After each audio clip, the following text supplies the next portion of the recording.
వర్ధిల్లాలి చైతన్య మహిళా సంఘం, వర్ధిల్లాలి వర్ధిల్లాలి వర్ధిల్లాలి మహిళల ఐక్యత, వర్ధిల్లాలి వర్ధిల్లాలి శిక్షించాలి వైష్ణవి భవ్యాలను హత్య చేసిన వారిని వెంటనే శిక్షించాలి శిక్షించాలి శిక్షించాలి భవ్య వైష్ణవులను హత్య చేసిన వారిని వెంటనే శిక్షించాలి శిక్షించాలి భవ్య వైష్ణవుల కుటుంబాలకు న్యాయం జరిగే వరకు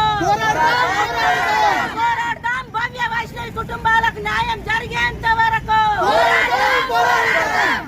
మిత్రులారా, ఈ రోజు సంక్షేమ హాస్టల్లో ఎస్సీ ఎస్టీ బీసీ మైనార్టీ పిల్లలే చదువుకోవడానికి ముందుకొస్తున్నారు.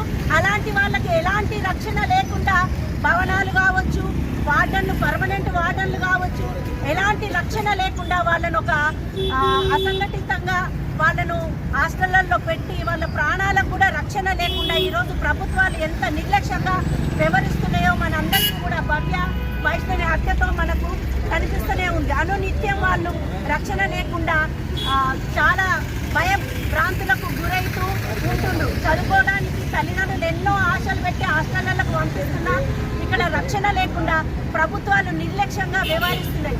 దానికి నిదర్శనమే భవ్య వైష్ణవుల హత్య. వాళ్ళ హత్య చేసినటువంటి వాళ్ళను కఠినంగా శిక్షించి మా కుటుంబానికి న్యాయం జరగాలని చైతన్య మహిళా సంఘం వికారాబాద్ జిల్లా కన్వీనర్ లక్ష్మిని నేను డిమాండ్ చేస్తున్నాను. మనం మా కుటుంబానికి న్యాయం చేసేంత వరకు కూడా ఈ పోరాటాన్ని ఆపొద్దని మేము చైతన్య మహిళా సంఘం తరఫున తెలియజేస్తున్నాం.